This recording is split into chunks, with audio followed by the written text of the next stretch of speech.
Bonsoir, bonsoir à toutes et à tous. Bienvenue, c'est Sens Public, votre rendez-vous de débat, de reportage et d'analyse sur Public Sénat. La promesse, elle est dans le titre, donner du sens à l'actualité et avec nos experts se mettre au service des citoyens, nos invités experts qui éclairent les mutations de notre société. On commence évidemment par le débat d'actu consacré à la belle campagne du candidat communiste. On est certes très loin des scores des années 60-70, mais Fabien Roussel est l'homme qui monte dans une gauche affaiblie où les Jadot, Taubira et Hidalgo peinent à convaincre. Deuxième thème abordé dans cette émission, la détresse mentale des jeunes Français, la hausse des tentatives de suicide, notamment des jeunes filles, inquiètent les médecins. Reportage au sein de l'association Phare et témoignage de la psychiatre Marie-Rose Moreau tout à l'heure. Et puis notre débat de société, il portera sur la réindustrialisation. Comment inverser la tendance de ces 4 dernières décennies qui ont vu 50 000 emplois par an disparaître dans nos usines. Le plan France 2030 sera-t-il suffisant? On en parle tout à l'heure dans ce Sens Public. Mais d'abord donc le phénomène Roussel avec Norbert Evangelista.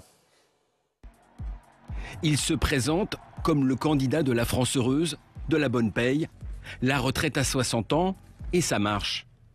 Un dernier sondage place Fabien Roussel devant ses concurrents à gauche à 5% des intentions de vote.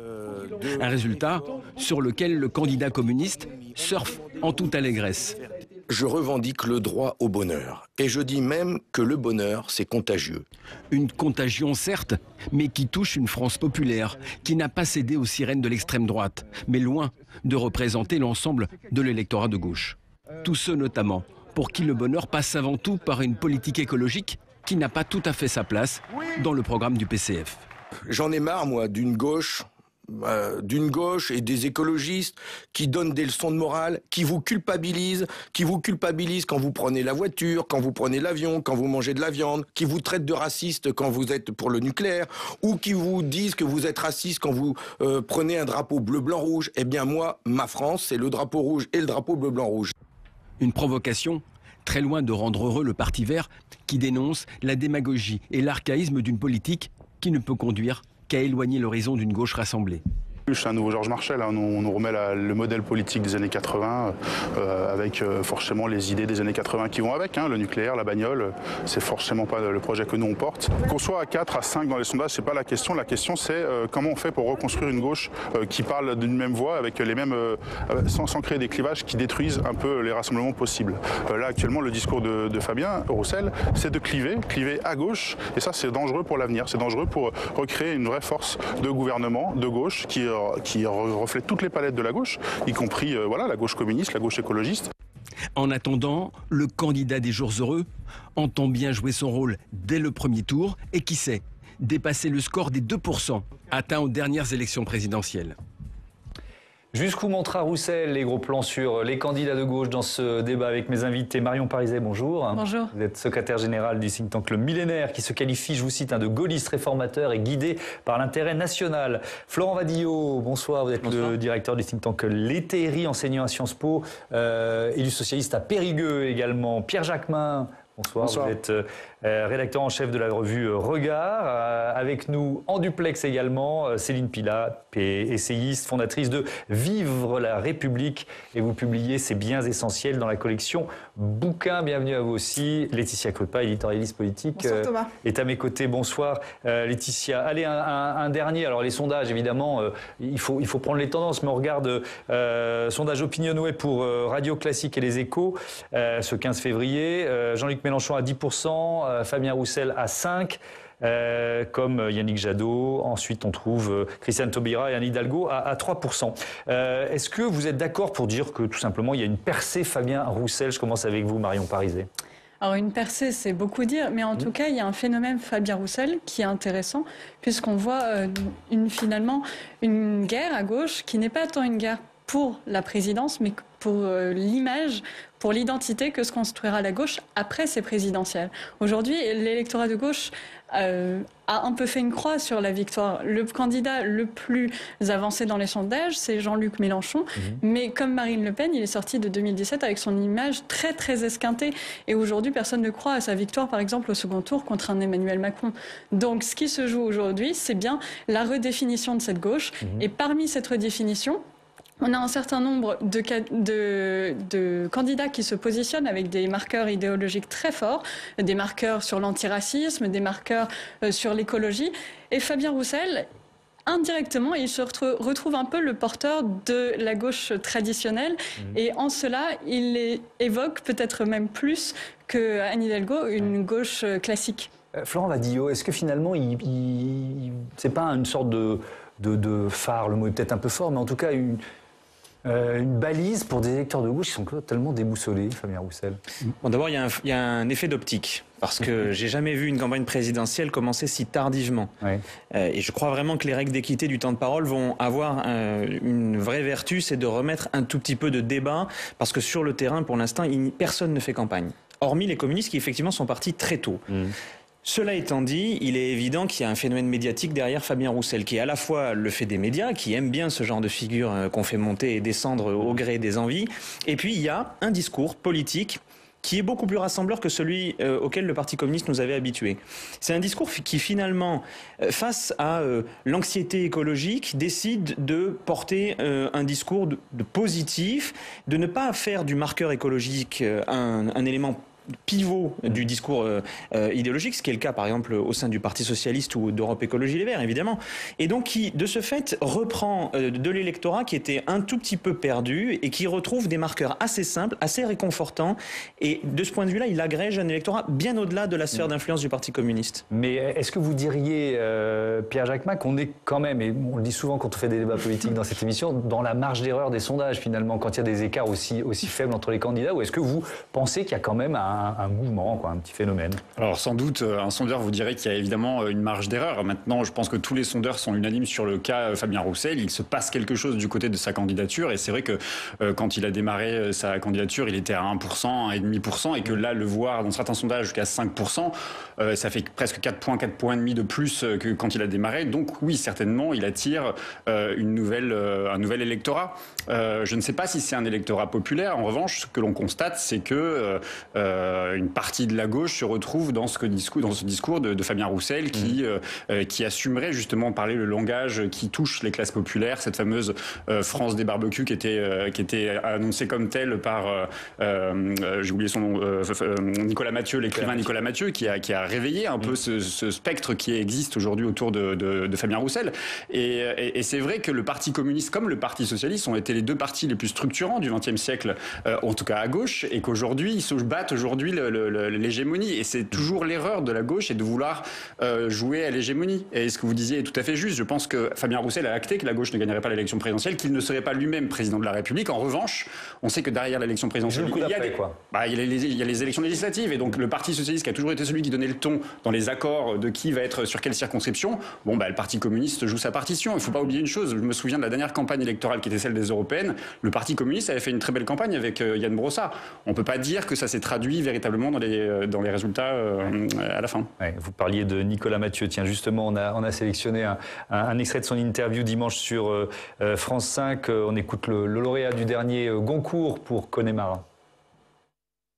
C'est bien qu'il y ait une gauche hippocagne, lyrique, érudite, ouverte sur le monde.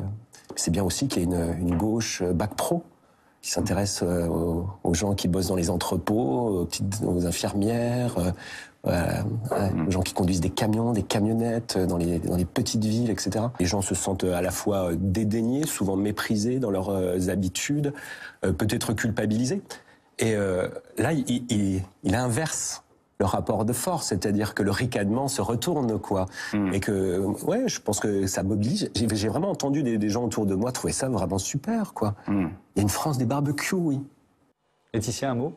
Moi, je trouve que c'est sidérant qu'on se rende compte là, à 2 mois, même pas du premier tour de la présidentielle, qu'il faut parler à ces gens-là. Je vous rappelle qu'il y a quand même la France qui était à feu et à sang avec les Gilets jaunes, que le pouvoir a été incapable d'établir le moindre dialogue. Alors si le pouvoir n'est pas capable... Il y a eu le grand débat, on peut considérer que c'était un faux dialogue, mais il y a eu une tentative en tout cas. Non, on ne peut pas dire le moindre dialogue. C'était le président vis-à-vis des maires, et c'était surtout le président... Peut-être, mais il y a eu une tentative. Voilà, le discours du président. Mais... Franchement, je trouve que moi, il y a eu vraiment, ça a été le gros échec du quinquennat d'Emmanuel Macron, c'est être incapable de parler et d'établir le contact avec cette France-là. Mais qui empêchait l'opposition de le faire?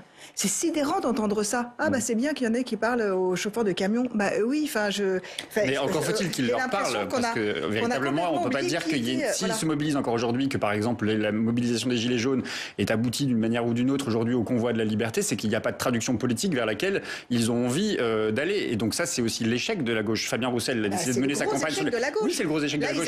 Mais il n'y a pas que les catégories populaires. On voit bien qu'aujourd'hui, les écologistes essaient d'orienter leur discours sur les catégories sociales supérieures. Jean-Luc Mélenchon, à peu près pareil, y compris les jeunes. Mais la gauche est fracturée, mais aussi elle est fracturée dans les électorats qu'elle veut séduire. Alors que la gauche aurait vocation à s'adresser à un plus large. Les aujourd'hui sont chez Marine Le Pen. Oui, voilà. Pour partie. Pour partie. Alors je vais donner la parole tout de suite à Céline Pina qu'on n'a pas entendu dans ce débat, mais je voudrais remettre d'abord ces bons sondages dans une perspective historique. On est évidemment très très loin des années 60-70. Le plus haut score d'un candidat communiste à la présidentielle, c'était Jacques Duclos, 1969. Ah, j'aurais dit Robert. 21. Ah non, Robert il était à 10% en 95. C'est mon époque. Voilà. Jacques Duclos, 21,27% en 1969. Bon, il montera évidemment pas aussi haut. Céline Pina, est-ce qu'il peut, d'après vous, titiller Jean-Luc Mélenchon, voilà, se flirter avec les 10? Comment vous voyez cette campagne de Fabien Roussel? Comment vous l'analysez? Elle est compliquée parce que il se retrouve aussi dans une situation dans laquelle aujourd'hui la gauche ne joue même plus sa place au second tour. Il est hors de question bien sûr de gagner la présidentielle, mais même d'être présent au second tour est quasiment une ambition qu'en tout cas les électeurs ne pensent pas avoir réalisée. Donc aujourd'hui, ce qui se joue, c'est la reconstruction de la gauche. Ce qu'on voit malgré tout, c'est que la gauche qu'on peut appeler woke est encore extrêmement hégémonique et qu'en fait Fabien Roussel représente une gauche effectivement classique qui est finalement le fait d'avoir choisi comme slogan les jours heureux qui rappelle le Conseil national de la résistance renvoie finalement aux fondamentaux de la gauche, autrement dit à l'égalité, à la quête de justice sociale, à une gauche des travailleurs, ce qui est exactement la gauche, l'électorat qu'avait abandonné, notamment le Parti socialiste, mais pas que. Le Parti écologique aussi n'est pas un parti qui investit sur les travailleurs. Donc il est très intéressant de voir que le retour de ce discours ramène un électorat et touche largement au-delà de ce qui était devenu le petit électorat résiduel du PC. Le problème, c'est que c'est pour l'instant une position assez personnelle malgré tout de Fabien Roussel que par exemple dans le communisme municipal, les élections se jouent beaucoup sur une forme de clientélisme et que ce clientélisme-là est encore très fort et qu'à l'intérieur du PC, il y a quand même des tensions par rapport à la ligne que tente d'imposer Fabien Roussel. Ça, c'est le sens d'une tribune que vous avez signée notamment dans Figaro Vox, dans les pages débat du Figaro, Céline Pina. Donc, vous nous dites, il dérange, Florent Vadier, je reviens vers vous, je vous redonne la parole juste après, il dérange une partie de la gauche woke, disait Céline Pina à l'instant. Est-ce que vous êtes d'accord avec ça ? Oui, c'est toujours les mots de la droite sur la gauche, donc ça m'amuse de voir. Oui, mais c'est un peu les mots de Fabien Roussel. Je reprends, on l'a entendu dans le sujet tout à l'heure, j'en ai marre de cette gauche qui nous culpabilise lorsqu'on prend la voiture, qu'on mange de la viande, qui nous insulte parce que nous sommes pour le nucléaire. Je souhaite porter une gauche populaire qui tient le drapeau tricolore et le drapeau rouge en même temps. Mais il n'a pas prononcé les mots la gauche woke. Ça, je pense que c'est vraiment. On mange de la viande, c'est quand même un peu. C'est ce que je pierre dans le jardin C'est ce que je répondais à votre première question. Ouais. Effectivement, il a décidé de montrer que l'axe pivotal de sa campagne n'est pas l'écologie et qu'il ne soumet pas tout son prisme idéologique, toutes ses réponses aux classes populaires à l'écologie. Ça ne veut pas dire qu'il l'abandonne, ça veut dire qu'il décide de faire une hiérarchie des choix. Et donc il n'y a pas de wokisme, il y a rien de tout cela, il y a juste une hiérarchie des choix, une hiérarchie de l'idéologie qui est assez conforme d'ailleurs avec le discours du communisme. Il ne faut pas s'amuser à redécouvrir le communisme parce qu'il y a un petit côté huron, on redécouvre que le communisme existe. Il y a quand même chez Fabien Roussel un discours sur la laïcité qui est très clair. C'est ce que dit Céline Pina dans sa tribune. Il est, lui, très clair sur la laïcité. Peut-être que Christiane Taubira l'a été un peu moins dans certains discours. Elle est claire, mais dans une autre mesure, c'est ça que vous voulez dire. Non, mais je pense que Fabien Roussel a une cohérence. Ouais. Une cohérence qui aujourd'hui surprend parce qu'il cherche moins des segments électoraux qu'à ressouder une base. Et donc cette cohérence, elle est assez facilement décelable. Les autres partis, on le voit, sont le nez rivé sur des sondages qualitatifs et essaient de voir quels segments segment électoral, ils peuvent essayer de séduire les classes moyennes. Donc, on polie tel discours, les classes supérieures, on polie tel discours, etc. Et donc, mais encore une fois, n'oublions pas qu'il y a un effet d'optique. C'est-à-dire qu'il y a un candidat qui a un socle électoral faible et qui essaie d'unifier son socle électoral. Alors que les autres partis de gauche, qui certes sont très faibles, étaient dans une volonté de parti majoritaire. Et de ce fait-là, étaient beaucoup plus dans l'attrape-tout, ce que la science politique appelle les partis attrape-tout. Et donc, on juge aujourd'hui des partis qui avaient une vocation majoritaire dans une forme de difficulté qu'on espère transitoire, en tout cas que j'espère transitoire, et qui effectivement crée une décorrélation entre le discours habituel, le discours électoral habituel, et la réalité concrète de ce discours-là. Voilà, je pense que la cohérence, elle est facile à trouver quand il y avait un parti beaucoup plus simple à diriger face à un segment électoral très identifié. Marion Parizet, c'est un discours de droite de dire qu'il y a une gauche wokiste ? Pas forcément, non, mais là, ce qu'on voit vraiment, c'est que la gauche paye les pots cassés de sa bascule de 2012, le rapport Terra Nova, quelle majorité électorale pour 2012, où ils avaient fait le choix de se dire la classe ouvrière est en déclin. Tournons-nous vers l'avenir étant un électorat plutôt jeune, féminisé, plutôt tourné progressiste sur les questions sociales et tourné finalement vers la mondialisation. Or aujourd'hui, cet électorat, soyons honnêtes, cet électorat de gauche en tout cas, se retrouve principalement plutôt chez Emmanuel Macron et dans le monde, dans une gauche qui... Ou alors il ne vote pas, tout simplement. Voilà. Il est engagé dans des causes, dans des associations, mais soit il ne va pas voter. Soit il est perdu et il ne sait pas, il ne se retrouve pas, et c'est le cas de beaucoup d'électeurs de gauche, soit il se retrouve au mieux, dans un moindre mal, chez Emmanuel Macron. Et c'est bien ça la difficulté. Au final, la question qui se pose, c'est quel est le projet au XXIe siècle de la gauche. Le projet du XXe siècle, c'était les acquis sociaux. Aujourd'hui, les acquis sociaux ont largement progressé. Ils ne sont plus en accord avec le temps pour une grosse partie. En tout cas, l'idéologie du XXe siècle n'est plus en accord avec les problématiques actuelles. Et donc, ils doivent se repenser.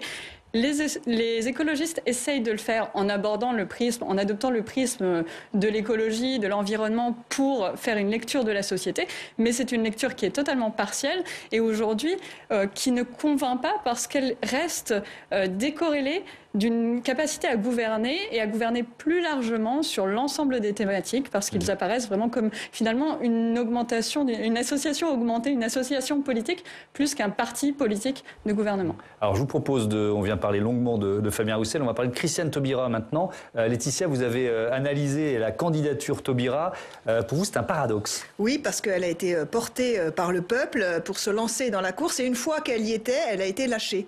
Donc c'est complètement paradoxal et pourtant ça partit plutôt bien, Thomas, puisque Christiane Taubira, c'est la candidate de cette primaire populaire, cet élan populaire citoyen qui est quand même une grande tendance de notre époque. Regardez Emmanuel Macron avec sa convention citoyenne sur le climat, il avait tenté comme ça d'y répondre, bon, avec les réponses que l'on connaît, mais en tout cas, cette primaire populaire, bien qu'elle fût un peu dans son fonctionnement discutable, avait le mérite de horizontaliser la société, c'est-à-dire que on n'est plus dans un pouvoir qui est pyramidal, on redonne du pouvoir au peuple, à la société, et c'est une demande. Quand on discute vraiment avec tous les électeurs, c'est vrai que c'est quand même une demande qui est assez constante. Donc ça partait quand même bien. 300 000 électeurs, c'est quand même énorme. Quand on voit que LR, Congrès, ils étaient 113 180 à voter. Donc on peut se dire qu'il y a quand même cet élan populaire derrière cette candidature. C'est beaucoup pour cette campagne, mais c'est pas beaucoup si on regarde 5 ans en arrière. Bref, je le rappelle. On pourrait se dire il va se passer quelque chose. Elle a une légitimité populaire, Christiane Taubira.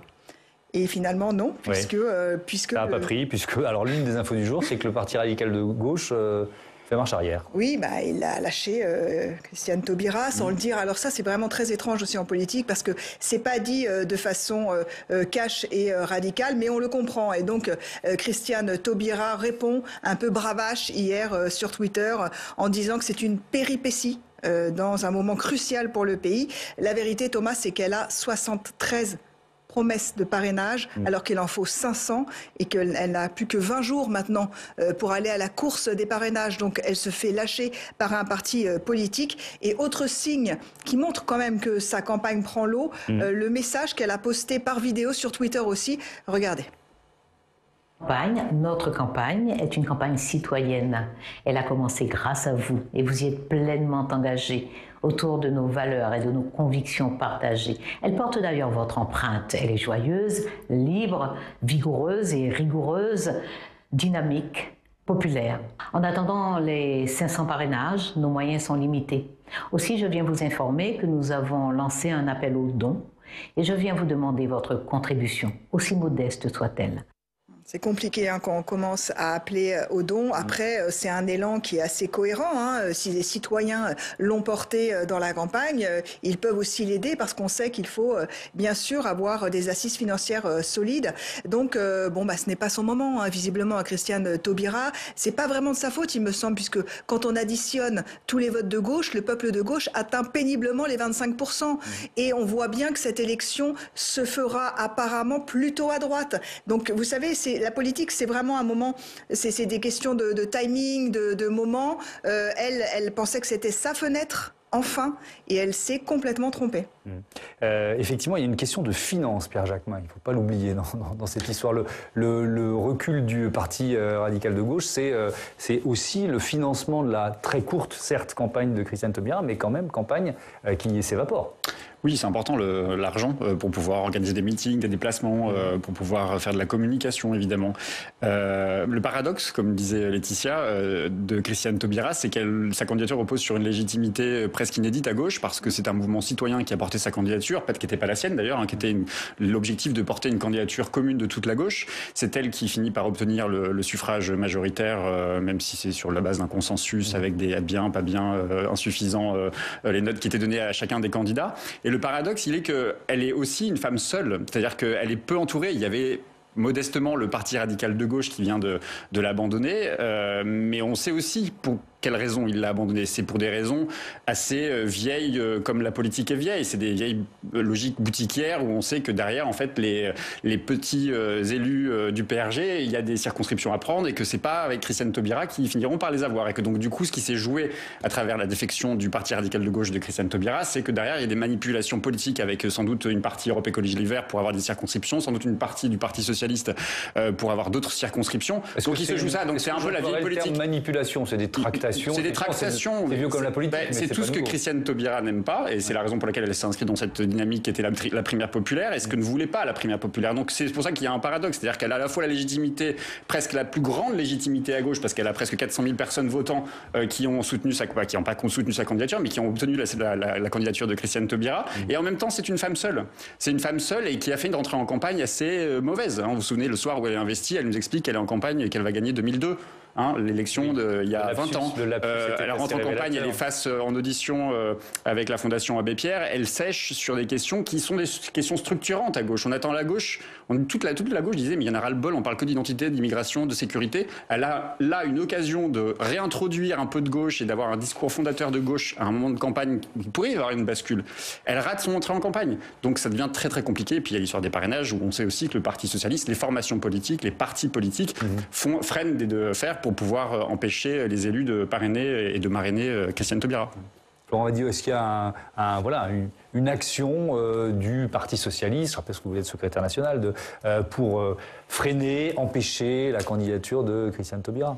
Non, mais je crois qu'on ne peut pas reprocher aux élus socialistes d'apporter leur parrainage à leur candidate socialiste. Et que quand on est dans un décompte qui est médiatique et ritualisé, de chaque semaine de savoir combien on a de parrainage et donc d'arriver à jauger la puissance d'un candidat ou en fonction de ses parrainages, on ne peut pas reprocher à un parti structuré de parrainer sa candidate. Ça, je pense que moi, j'y vois pas de manipulation. Même quand la candidate a le nombre de parrainages suffisant pour la démocratie. Mais parce que, pardon de le dire, il y a eu des mains tendues, des refus. Donc, on peut essayer de revenir sur l'histoire. Il se trouve qu'il y a une candidate socialiste et que les élus socialistes défendent leur candidate. Ouais, elle a dépassé les 1000 parrainages. Donc elle n'en manque pas.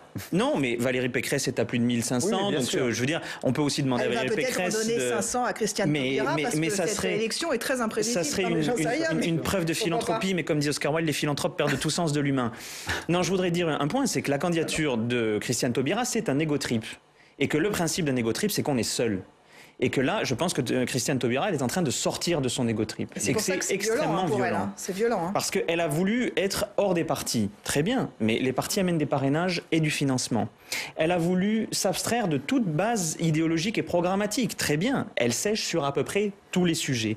On ne peut pas envisager de faire une campagne aussi tardive en étant sur un chemin de pétales de rose. On peut le faire quand même un petit peu parce qu'elle bénéficiait de la bienveillance et du soutien médiatique parce que Christiane Taubira, c'est un personnage dans le feuilleton présidentiel. Et moi, ce qui m'a étonné, c'est que les médias n'ont pas plus invité que ça, n'ont pas plus rebondi que ça sur sa candidature. Parce que le talent sans le travail, pardon de le dire, ça ne marche pas longtemps. Elle a eu du travail, elle a quand même fait ses preuves, Christiane Taubira, auparavant. Ça ne s'est pas vu. Beaucoup d'improvisation quand même. Oui, là honnêtement, je disais. Auparavant peut-être, mais en tout cas, là je pense qu'on est dans une campagne impréparée et qui n'arrive pas à se restructurer. Et le dernier message en termes de marketing politique, il est dévastateur. Parce que au lieu de faire le point sur ces parrainages, de faire un appel à François Bayrou qui a proposé la banque des parrainages, etc., on est à nouveau sur cette fuite en avant qui consiste à continuer vaille que vaille dans une logique d'affrontement permanent, ce qui la caractérise, qui fait son panache, mais qui pour une présidentielle n'est pas adapté.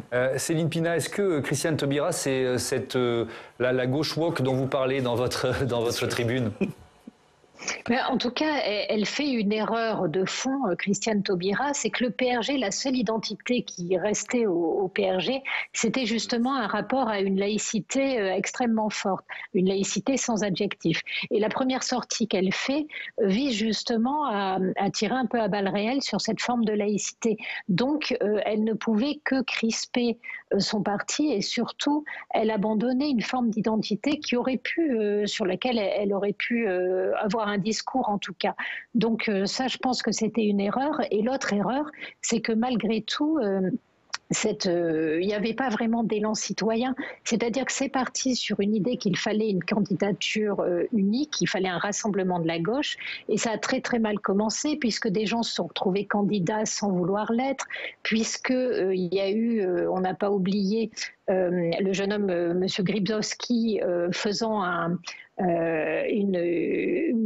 chat vidéo et expliquant qu'en fait le but du jeu était de siphonner les autres partis. Il y avait quelque chose d'extrêmement agressif aussi dans cette candidature qui ne pouvait pas passer, ce qui voulait dire qu'avant même de démarrer, vous aviez tiré dans le dos de tous ceux qui pouvaient être vos alliés ou en tout cas des gens avec qui vous étiez censé rentrer en dialogue. Tout ça ne pouvait que très mal se terminer.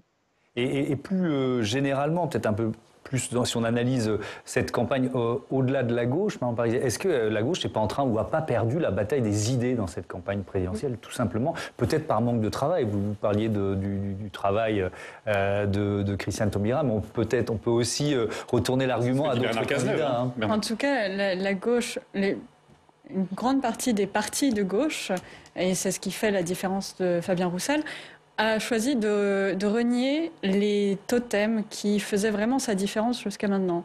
La question de l'égalité, la question du travail, la question de la laïcité. L'égalité, il y a toute la partie communautarisme qui a pris le dessus.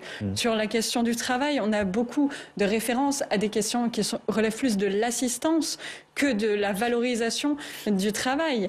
Et sur les laïcités, c'est pareil. On a vraiment des distinctions qui sont fondamentales. Donc aujourd'hui, comme je le disais tout à l'heure, c'est la question de la gauche, c'est quelle gauche au XXIe siècle? Et la gauche au XXIe siècle ne peut pas être une poursuite de ce qu'elle était au XXe siècle. Les enjeux sont différents. Aujourd'hui, on a un retour des conflits entre les superpuissances.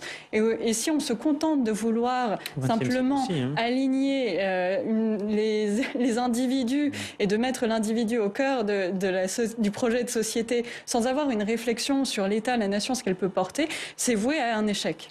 Est-ce que la grille de lecture de la gauche est datée? C'est un peu ce que je retiens de cette intervention. Écoutez, moi je vois qu'il y a 14,6% de personnes qui vivent en dessous du seuil de pauvreté, il y a 4,1 millions de personnes qui sont mal logées, la promesse zéro SDF dans la rue, c'est pas le cas. On a aujourd'hui des gens qui meurent plutôt en fonction du métier qu'ils exerçaient, et on voit qu'un cadre supérieur, il vit plus longtemps à la retraite qu'un ouvrier. Donc je veux bien qu'on dise que le discours est daté. En tout cas, la réalité, elle est immuable. Et on voit que les rapports sociaux, eux, n'ont pas changé. Mais ça devrait porter les candidats de la gauche.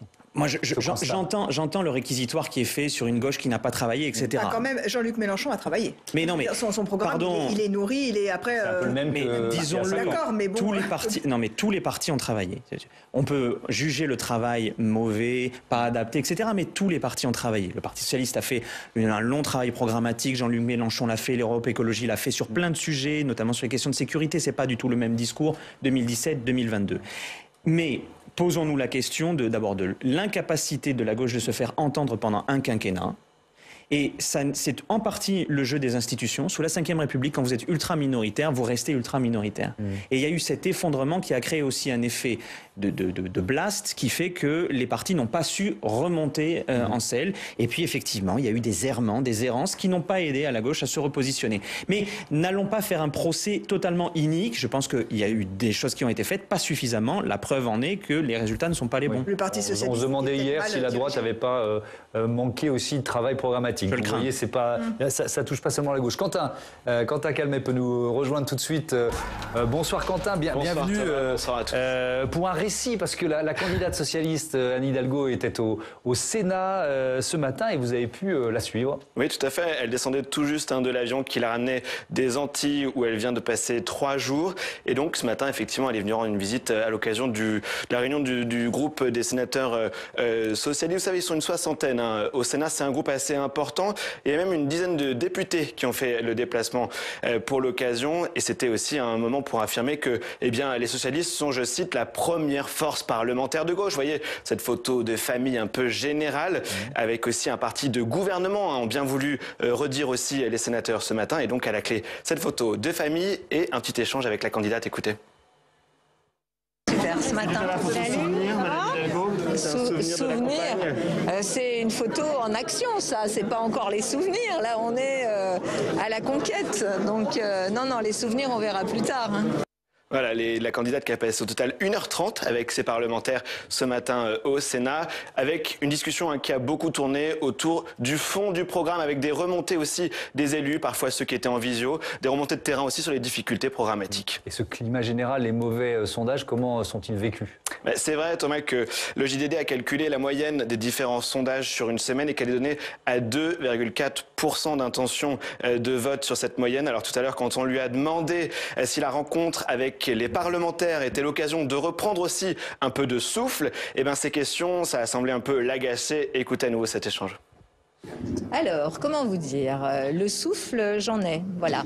Et je n'ai pas besoin chaque jour de reprendre un nouveau souffle. Non, c'est une réunion de travail que nous venons de faire avec des parlementaires engagés, le Sénat, l'Assemblée, des parlementaires qui ont beaucoup travaillé, qui sont des experts de beaucoup de sujets. Vous fixez une évolution dans la campagne avec des objectifs à atteindre, peut-être être à 6% d'opinion la semaine prochaine. Gagner, oui, voilà, gagner. La dynamique. Eh bien, la dynamique, nous la construisons jour après jour. Et vous verrez, vous aurez sûrement des surprises. Merci. Oui. Voilà, Anne Hidalgo qui a coupé court à l'interview. On avait d'autres questions, on n'a pas pu les poser. Elle était effectivement apparemment agacée d'être toujours ramenée systématiquement à cette question des sondages. Et vous voyez, elle est donc partie du Sénat à ce moment-là. On a pu ensuite discuter avec les présidents de groupe, mais sans la candidate PS. Merci Quentin pour ce récit. Florent Vadillo, c'est vrai que voilà, quand on est dans une campagne qui, on va dire, ne décolle pas, ça doit être dur même psychologiquement d'être tout le temps ramené à cette question des sondages. Comment vous les percevez, ces mauvais scores ? Est-ce que vous pensez qu'elle est sous-évaluée éventuellement ? Je sais bien que tous les candidats qui sont à moins de 5 disent ça, mais bon... Alors, 2 aspects. D'abord, un aspect plus de ressenti. Moi, vous savez, je reste au Parti socialiste depuis très longtemps. Donc, de 2017 à 2019, les gens nous riaient à la figure en disant « mais vous êtes morts, vous ne le savez pas, vous continuez ». Bon, il se trouve que de 2019 à 2020, on a montré qu'on avait un tout petit peu de puissance sous la pédale. Aujourd'hui, effectivement, il y a une passe qui est compliquée et je crois aussi qu'il y a un effet auto-entretenu des sondages qui fait que plus on est faible, moins on est mobilisateur. Je crois néanmoins que la partie médiatique qui vient de se jouer n'est pas une partie où la gauche est audible ou écoutée. Et je crois que l'égalité du temps de parole va changer considérablement la donne, puisque la gauche va pouvoir porter la voix qui est la sienne, sa musique, ses tonalités, ses thèmes de combat. D'une part. Et je crois enfin que... Il faut expliquer peut-être. Pour l'instant, on est dans l'équité. Et donc, l'équité, elle est calculée un peu aussi en fonction des résultats dans les sondages. C'est ça. Voilà. Et lorsque la campagne officielle va commencer, chaque candidat aura le même temps de parole. Et je crois vraiment que ça va changer la donne. J'ajoute un dernier point, c'est que le socle électoral du Parti socialiste, et j'avais eu l'occasion de le dire sur votre plateau, est plus élevé évidemment qu'à 1,5. Je pense qu'on peut le mettre minimum celui qui était son score aux européennes, qui est de 6,2. Donc, je crois que ça laisse une capacité de remontada, puisque le terme avait été utilisé. Et vous croyez encore qu'elle peut gagner? Non, gagner... Seul, non. Avec une union de la gauche, tout est possible. Je pense qu'il faut rester totalement ouvert sur cette possibilité-là. Voyons les scores lorsque l'égalité du temps de parole viendra. Mais le Parti socialiste n'a jamais gagné seul dans les dernières années. Je crois que le discours sur l'union de la gauche est un invariable et un horizon désirable. Oui, prudence avec les sondages, c'est une photographie à l'instant T. On le dit régulièrement. Marion Pariset, est-ce que c'est d'autant plus vrai pour l'électorat populaire d'une certaine façon? Peut-être qu'il se mobilise un peu plus tard. Exactement. Vous avez tout à fait raison. C'est vraiment un des sujets pour la gauche, notamment. C'est qu'il y a encore une possibilité pour les candidats de gauche de voir leurs intentions de vote augmenter parce que l'électorat populaire, qui est traditionnellement celui qui vote le plus à gauche, se mobilise tardivement parce que moins politisé, parce que préoccupé par d'autres thématiques jusqu'au dernier moment. C'est pour ça aussi qu'on avait vu déjà en 2017 Jean-Luc Mélenchon grimper dans les sondages jusqu'au dernier moment, sur les dernières semaines. Ça s'est joué très tardivement. Et là, ce phénomène est encore accéléré ou en tout cas amplifié par la crise du Covid. Mais là où je mettrais peut-être une nuance sur cette capacité justement à mobiliser plus sur cette dernière ligne droite, ça repose sur deux choses. D'une part, pour mobiliser plus, il faudrait qu'il y ait le sentiment de pouvoir avoir une utilité au vote. Cette utilité, elle est compliquée aujourd'hui parce que, là encore, le meilleur candidat, c'est Jean-Luc Mélenchon. Et Jean-Luc Mélenchon, aujourd'hui, n'apparaît pas comme quelqu'un pouvant gagner cette élection présidentielle. Donc, ça démobilise encore plus un électorat qui, déjà, a du mal à s'impliquer dans l'élection présidentielle.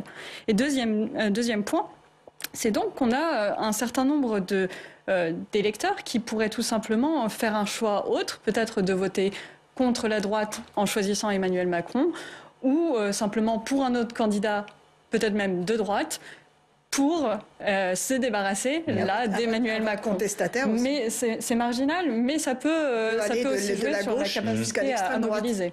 Mais Pierre Jacquemin, on peut aussi, enfin, il y a aussi ce que représente la candidature d'Éric Zemmour pour une partie des électeurs de gauche. Il est en train, là, dans une tendance, on essaie de plus regarder les dynamiques, en train de grappiller petit à petit. Est-ce qu'il peut servir de mobilisateur, d'effet mobilisateur pour une partie des électeurs de gauche en disant il faut quand même qu'on se mobilise, qu'on aille voter pour des candidats de gauche pour contrer Éric Zemmour? Ou est-ce que ce scénario, vous n'y croyez pas? J'aimerais y croire. Je ne sais pas s'il faut désespérer de la gauche, d'ailleurs, comme l'écrit ce livre que je viens de finir de lire, Rémi Lefebvre, qui est, je ne fais pas de pub, j'ai aucune action, mais je pense que ça répond bien à toutes les questions qu'on se pose sur ce qui se passe à gauche. Parce que est-ce qu'il faut désespérer de la gauche en partant du constat que effectivement il y a une extrême droite extrêmement puissante, même si elle est fragmentée. Est-ce que l'électorat de gauche peut se réveiller et se dire il y a un vote utile, comme il y a pu y avoir un vote utile en 2017 avec Jean-Luc Mélenchon qui arrive en fin de course avec... Il faut le dire aussi, lui, il est en capacité de faire des belles démonstrations de force, de meeting, il fait des belles campagnes, Jean-Luc Mélenchon en général, il arrive à capter, il fait de la pédagogie. Je ne sais pas si ça sera le cas pour cette élection-là, mais c'est vrai que l'électorat de gauche, on le voit, et c'est pas moi qui, je le pense pas, c'est les sondeurs qui nous l'expliquent. Aujourd'hui, il y a une partie de l'électorat de gauche, je crois que c'est près de 30%, qui est prêt à voter pour Emmanuel Macron parce que le danger aujourd'hui est tel que l'extrême droite pourrait arriver au pouvoir demain. Donc c'est la difficulté à laquelle est confrontée la gauche. Il faut qu'elle arrive à se rendre crédible, audible, pour être en capacité de passer à la fois le second tour et de battre Emmanuel Macron. Aujourd'hui, hélas, j'ai le sentiment que ça n'est pas possible. Il faut savoir d'où on part, hein, parce que vous avez commencé à parler d'Anne Hidalgo, et c'est vrai que la raison pour laquelle les journalistes se mettent à poser cette question à Anne Hidalgo sur la question des sondages, c'est qu'en 2012, souvenez-vous, la gauche, en tout cas le Parti socialiste avait l'Assemblée nationale, la majorité à l'Assemblée nationale, au Sénat, inédit dans l'histoire de la Ve République.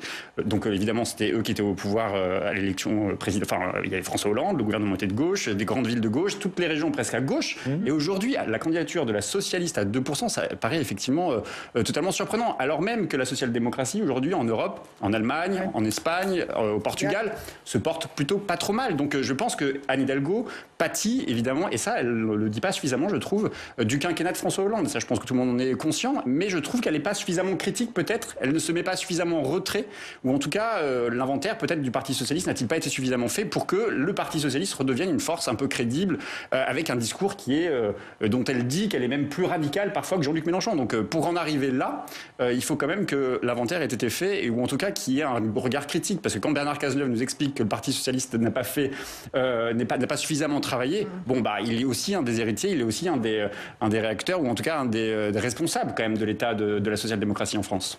Allez Florent, on va dire un mot de conclusion sur ce débat et peut-être une réponse sur l'inventaire.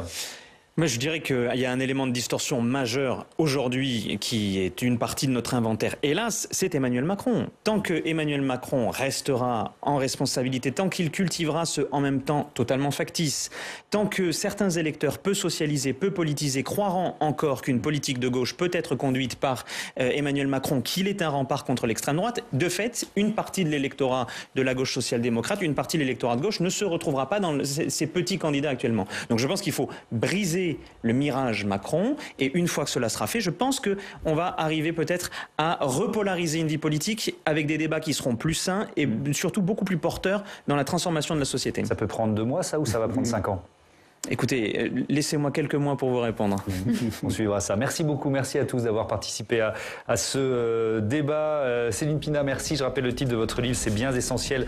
C'est dans la collection bouquins. Et c'est quoi le livre dont vous nous parlez? Rémi Lefebvre, Faut-il désespérer de la gauche? C'est vraiment, je trouve, que très bien expliqué. On comprend mieux pourquoi la gauche est dans cet état. Merci beaucoup. Nos invités peuvent aussi nous conseiller des bons livres. Merci d'avoir participé à ce débat. Ne ratez pas...